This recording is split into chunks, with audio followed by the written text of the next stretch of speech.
Bismillah ar-Rahman ar-Rahim. Alors aujourd'hui on va voir une présentation de l'environnement ASP.NET sur Microsoft Visual 2010. Alors on commence tout d'abord par créer un nouveau projet. Donc on ne va pas utiliser le site web, ça on va le voir ultérieurement, ça demande une configuration de serveur 2IS. Alors projet.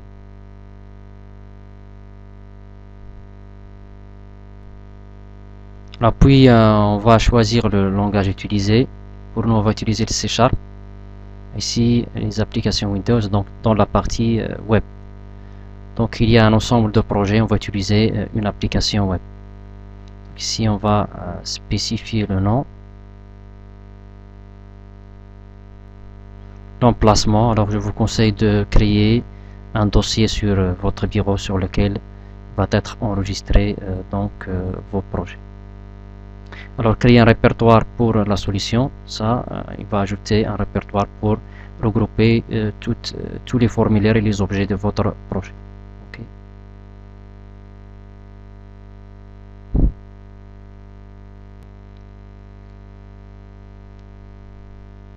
Voilà, le projet maintenant il est ouvert. Donc sur explorateur de solutions, on trouve un ensemble d'objets. Alors parmi les objets, on a deux pages qui sont déjà créées par défaut. About Default, ce sont des pages que vous pouvez les utiliser sur tous les projets. Et il y a un ensemble de pages ASPX qui sont utilisées pour l'authentification et pour le login. Alors pour le moment, on ne va pas utiliser ces pages-là, on va utiliser notre propre page. Pour ce faire, bouton droit et ajouter nouvel élément. Et on va ajouter un web form. On va le nommer form 1.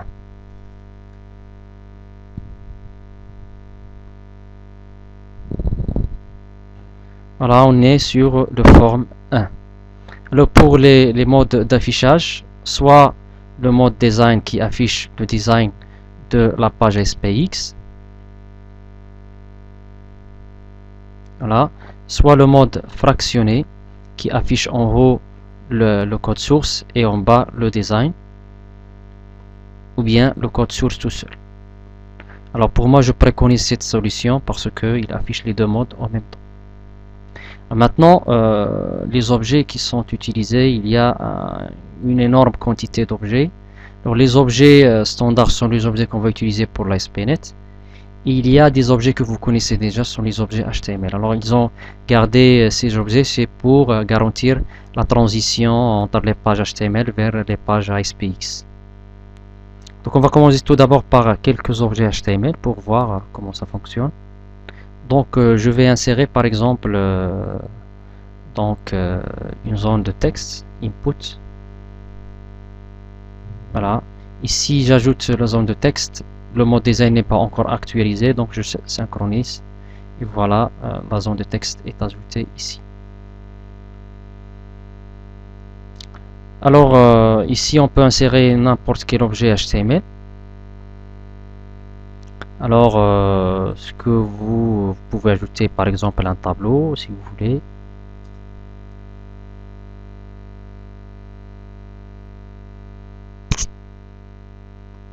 J'actualise, par défaut il ajoute un tableau à 3 lignes et 3 colonnes. Alors maintenant ça montre que sur une page ASPX vous pouvez avoir des objets HTML ou bien des objets ASPX. Donc j'enlève le tableau pour le moment. Alors maintenant, la spécificité des formulaires ASPX, c'est qu'ils peuvent contenir du code qui va être exécuté au niveau de serveur. Alors, comme vous savez, les scripts, tous, ils sont créés au niveau de la balise head. On va créer un petit script ici.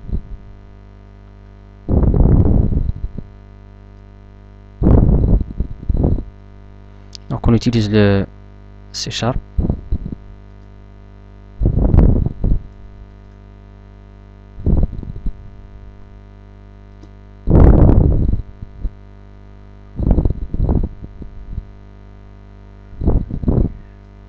et on doit ajouter la directive ranat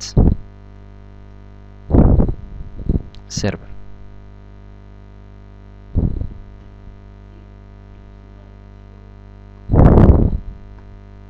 Et maintenant, je ferme la balise. La balise fermante est déjà créée. Donc ici, je vais créer donc ma fonction. Je vais créer ma fonction.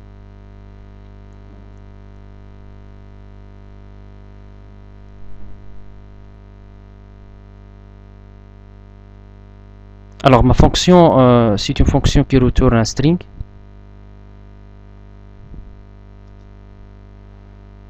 Alors je la nomme par exemple demain.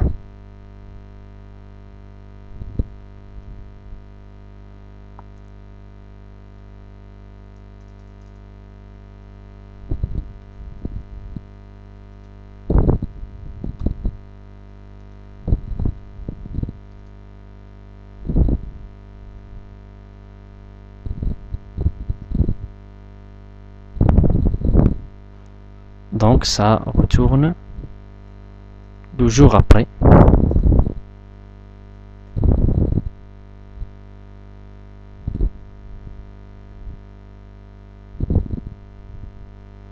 Voilà une petite fonction qui retourne donc le jour après.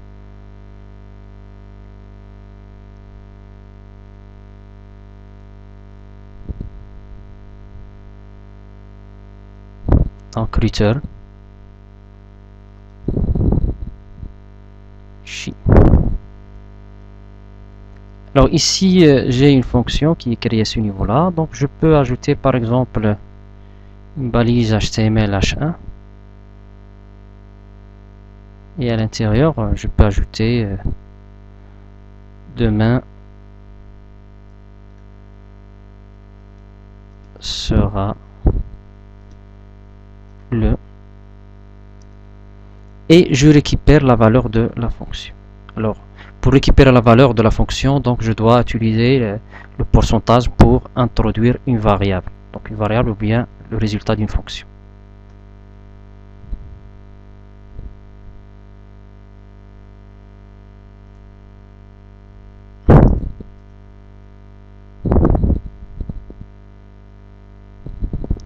Voilà. Alors maintenant pour tester ma fonction, alors le test de la fonction il sera sur le serveur. Alors l'environnement ASP.NET VB 2010, il crée un serveur local sans le configurer. Il est donc avec, quand vous installez l'outil, le serveur est déjà installé. Sauf qu'il crée un port à chaque moment, il change le port d'exécution. Alors pour exécuter, soit je spécifie ici affiché dans le navigateur, soit sur le formulaire je spécifie affiché dans le navigateur, ou bien je navigue avec, je spécifie quel navigateur je vais utiliser. Alors pour moi je vais utiliser le navigateur local interne, donc je vais le rendre par défaut pour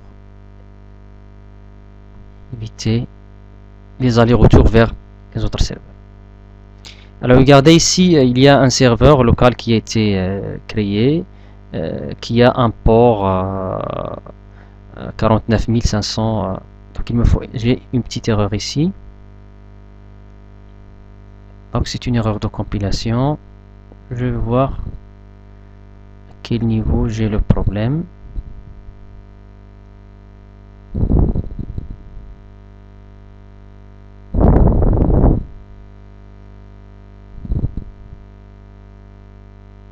Ah, ici j'ai commis une petite faute. Que j'enlève ça. Donc auteur j point to string. Voilà. Donc et j'affiche dans le navigateur. Moi j'ai choisi le navigateur par défaut. Voilà, j'ai le résultat. Alors demain sera donc, aujourd'hui on est le 3 mars et demain ça sera le 4 mars. C'est bon. Donc maintenant on avait créé le code au niveau de la partie source dans la balise head. Alors il y a une autre possibilité, c'est la possibilité qui caractérise les applications Web ASP Net, c'est que il a créé donc un environnement, bien une page destinée à la création des codes, le code qui va être exécuté au niveau du serveur, sur lequel vous trouvez le gestionnaire des événements, les procédures que l'utilisateur peut créer, les fonctions qu'il peut créer, donc tout ça, vous allez le trouver dans la partie code behind. Alors comment accéder au code behind? C'est que vous pouvez aller directement à la page, et ici, donc vous avez une classe sur laquelle vous allez trouver le code behind. Double-clic, et voilà l'interface de code behind. Donc là, je peux créer mes fonctions, mes procédures, donc je peux faire tout le traitement qui va être exécuté au niveau de serveur. Ou bien, à partir de la page, bouton droite, et vous mettiez donc afficher le code.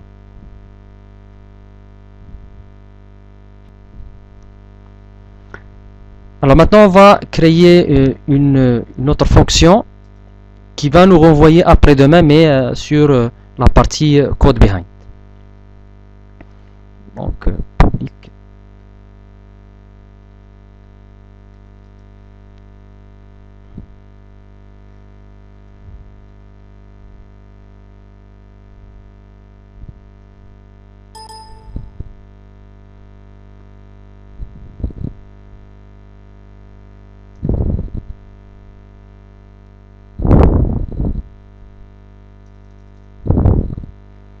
Donc, datetime,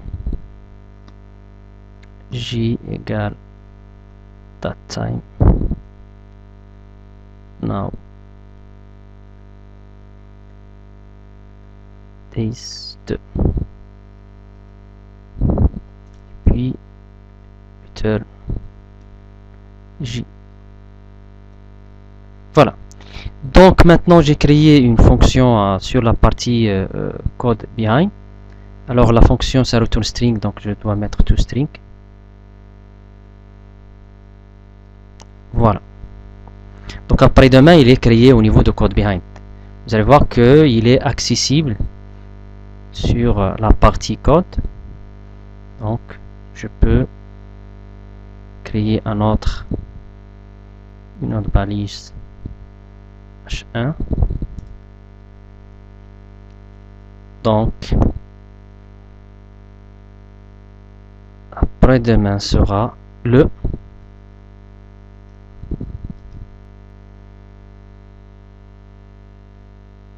après-demain. Voilà, il connaît la fonction après-demain qui est créée au niveau de code behind. On l'affiche dans le navigateur et on va voir que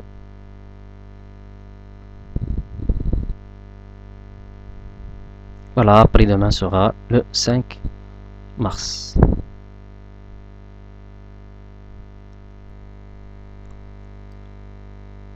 Alors, comme vous remarquez, le code peut être dans un script qui a la directive Ranat Server, un script qui se trouve dans la balise head de votre partie, sur la partie source de votre application, ou bien vous pouvez donc l'écrire dans la partie code behind. Alors logiquement le groupe il doit être regroupé dans un seul emplacement. Alors pour nous on va préconiser l'utilisation de code sur la partie code behind. Alors si vous cherchez des exemples sur l'internet, vous allez trouver le code, il est intégré dans tout le code intégré dans la partie behind.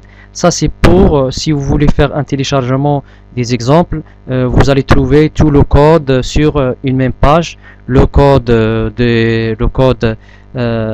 C# et les balises HTML sur une même page. Alors pour nous donc maintenant on va faire passer tout le code vers la partie behind. Donc je vais faire passer la méthode de main ici. Donc je mets la portée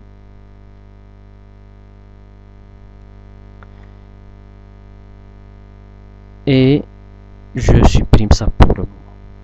Donc dorénavant, on va travailler sur la partie code behind. Alors maintenant, une chose qu'on doit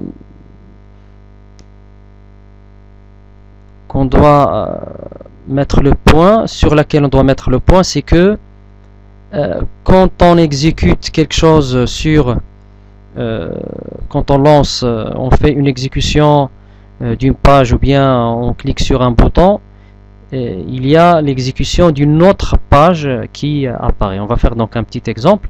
Donc on va insérer un bouton, je l'avais déjà fait, donc un bouton ici.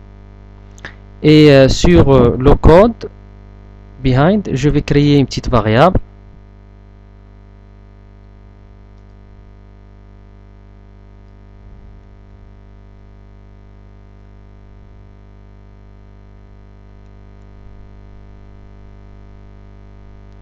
Et je vais créer sur l'événement clic du bouton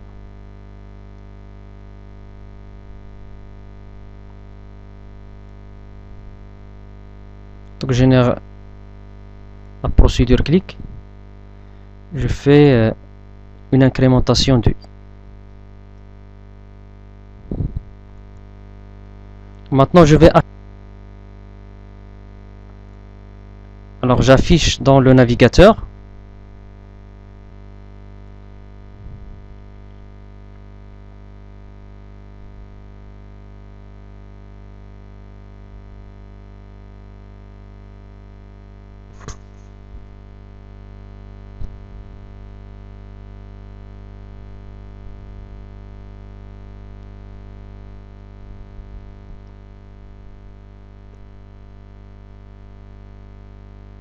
alors maintenant, pourquoi lui il est toujours à 0?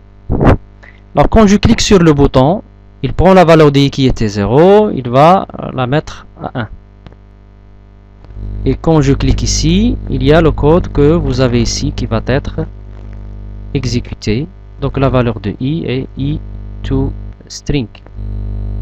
Quand je clique une autre fois, ok, une autre page qui va être instanciée avec la valeur i égale à 0. Alors pour comprendre le principe, on va enlever l'affichage à partir de page load et on va le mettre dans juste après l'incrémentation. Non, quand l'affichage était à ce niveau-là, donc le i toujours reste à valeur 0. Maintenant, on va voir si on change l'affichage à ce niveau-là, juste après l'incrémentation.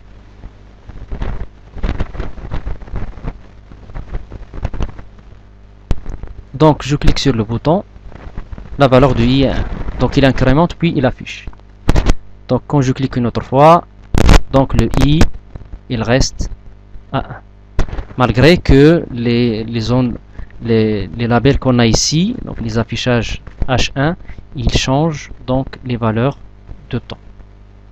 Donc la question qui se pose, pourquoi ça? Parce que à chaque fois on clique sur un bouton, donc une autre page elle est créée, donc il est créé, et quand une nouvelle page est créée, donc il va initier la valeur i par 0, puis il incrémente, puis il affiche la valeur 1.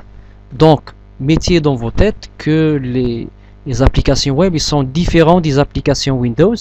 Quand vous avez un formulaire Windows, quand vous cliquez sur un bouton, vous êtes sur la même page, sur le même formulaire.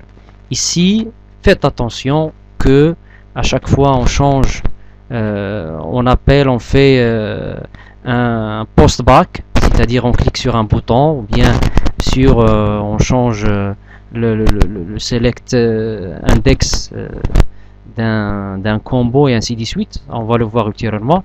Tout ça, ça déclenche un post-back et ça va générer une nouvelle instance de formulaire. Donc ça c'est un exemple pour montrer que à chaque fois on est sur un nouveau formulaire. Alors maintenant, ce qu'on a à ce niveau ici, c'est H1, ils sont au niveau de code source. Je peux donc les afficher dans la partie load. Donc je vais les mettre à ce niveau là en utilisant response write. Donc CTRL V. Donc je peux utiliser un response write. Response write. Ça, c'est une directive qui peut envoyer un flux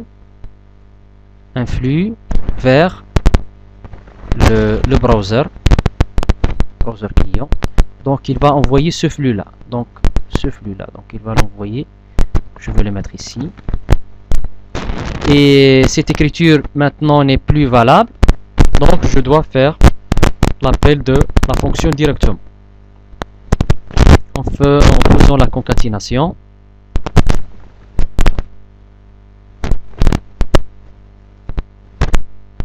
Et j'efface.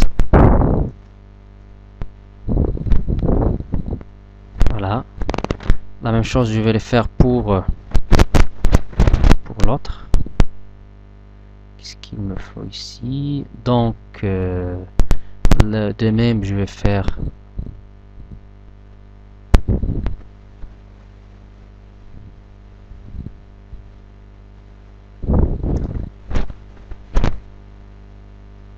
voilà. Maintenant, le flux qui était passé à ce niveau-là par les H1 directement, donc je peux le faire passer dans la partie load par l'instruction response write. Donc ça, c'est un flux qui va être passé directement au browser client, qui va passer donc en mode H1 le résultat de cette fonction et le résultat de la fonction après demain. Donc on exécute et on va voir comment ça va être passé. Vous allez voir que vous allez avoir l'affichage, pratiquement il va être identique. Voilà, vous avez le même affichage, sauf que la valeur de i, le flux de résultat de i, il est après donc le load. Ça montre ici que ici vous avez une nouvelle page qui est affichée parce que la procédure load il est toujours exécutée. Vous remarquez que ce code là il est passé dans la partie load, il est exécuté. Et où la valeur de i il est 1, donc c'est à dire que à chaque fois on est sur un nouveau formulaire. Maintenant on va faire une petite comparaison entre les contrôles serveurs qui se trouvent dans le volet standard et les contrôles HTML. On va créer un nouveau formulaire.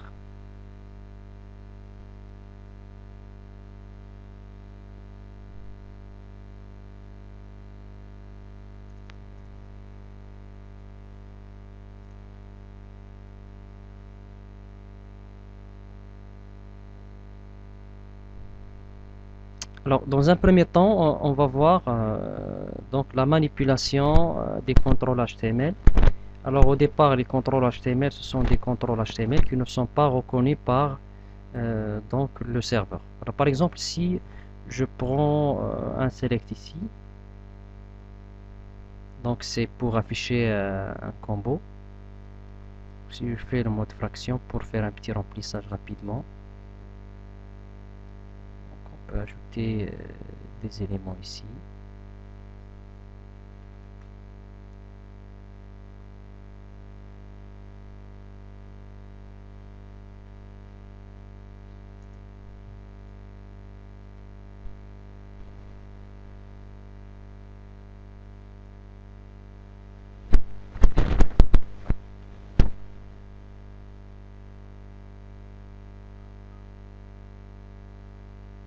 Voilà, ce contrôle, il est là, mais il n'est pas reconnu au niveau de code behind. Alors pour voir, donc on va voir le code behind, qui s'appelle select. Donc si je crée une petite procédure, donc public modifier select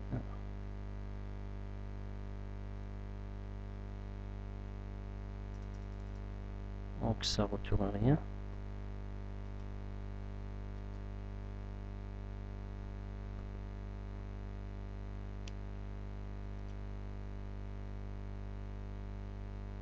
voir ici que select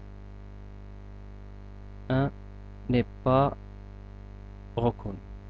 Donc il n'est pas reconnu le select 1. Alors si je passe à mon environnement, select 1, il n'est pas reconnu comme un contrôle serveur. Pour le rendre, je dois lui ajouter la directive, donc l'attribut ranat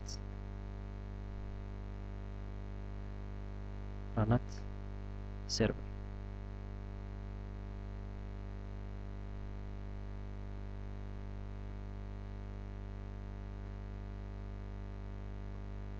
Donc c'est un contrôle HTML qui va être manipulé par le code behind C# via son ID. Donc select 1, c'est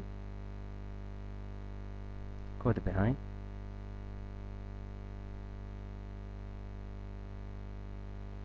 Maintenant il est reconnu. Donc je peux par exemple lui rajouter un autre élément. On avait 1, 2, 3, donc j'ajoute un 4 ici.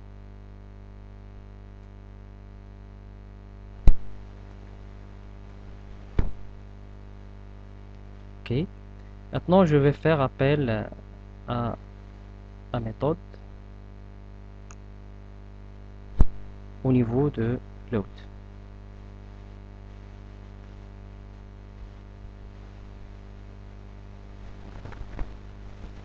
Exécute.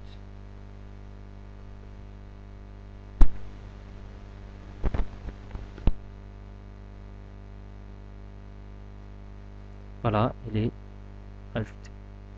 Donc ça montre que on peut manipuler encore donc les contrôles HTML via le code C#. Alors maintenant on va virer vers les contrôles qu'on va manipuler, les contrôles serveurs. Donc on le trouve sur cette partie, sur le volet standard, le volet données, validation, tout ça, tous les contrôles qu'on a ici, hormis les contrôles HTML, sont des contrôles serveurs. Alors pour voir plus précisément, si je glisse n'importe quel contrôle, alors par exemple si je glisse le bulleted list, c'est pour générer les listes, vous allez trouver qu'il contient déjà la directive ranat server. Donc ça montre que c'est un contrôle serveur. C'est-à-dire que via son ID, je peux faire un remplissage, je peux faire une manipulation via l'ID. Ok, alors on peut modifier à ce niveau-là. J'ajoute par exemple les villes.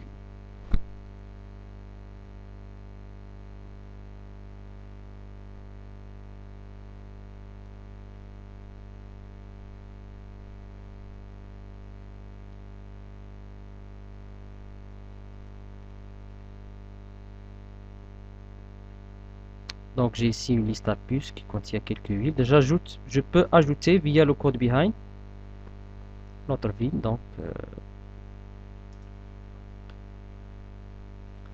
je copie le nom.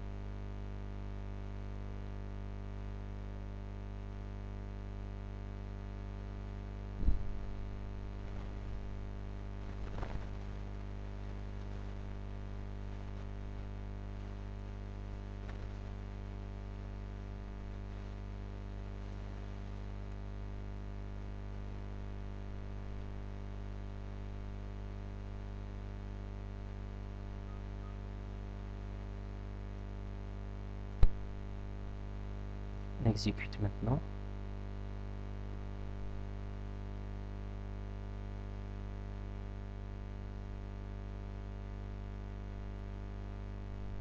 Voilà, donc la ville vase, il a été ajouté.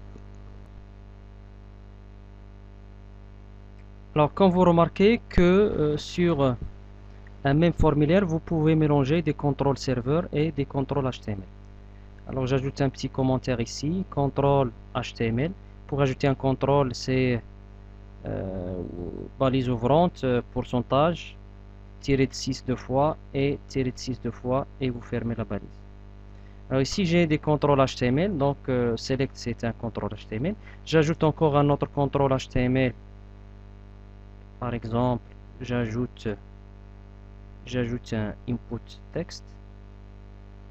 Et pour les contrôles serveurs, j'ajoute un textbox pour faire une comparaison entre eux.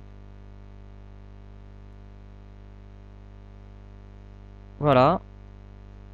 Donc ici, j'ai un textbox Ranat Server. Donc c'est un contrôle serveur.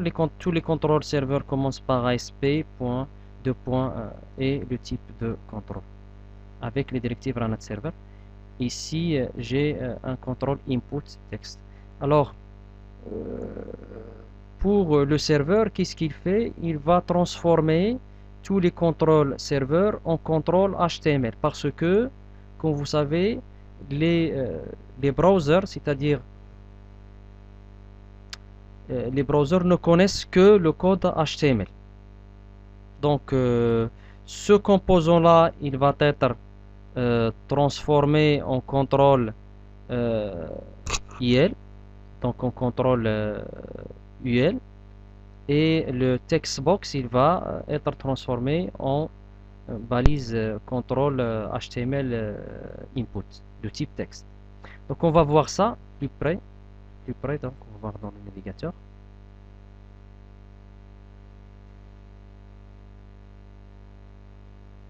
Donc ça ce sont les contrôles HTML, et à ce niveau-là on a les contrôles web, des contrôles serveurs. On va voir le code généré. Donc pour select, ça c'est un contrôle HTML, c'est pas un problème. Input, c'est un contrôle HTML. Et là, on est sur le niveau de contrôle serveur. Donc, le contrôle qu'on avait mis, le contrôle qu'on avait utilisé ici, c'est le contrôle bulleted list. Il est transformé en quoi? Il est transformé en contrôle UL, donc une liste. Et le contrôle qu'on avait ici, c'est un contrôle textbox. Il est transformé en quoi? En contrôle input de type textbox, donc name textbox de type texte. Donc voilà, donc ça c'est le travail du serveur. Il fait ces transformations parce que le browser ne connaît que le code HTML.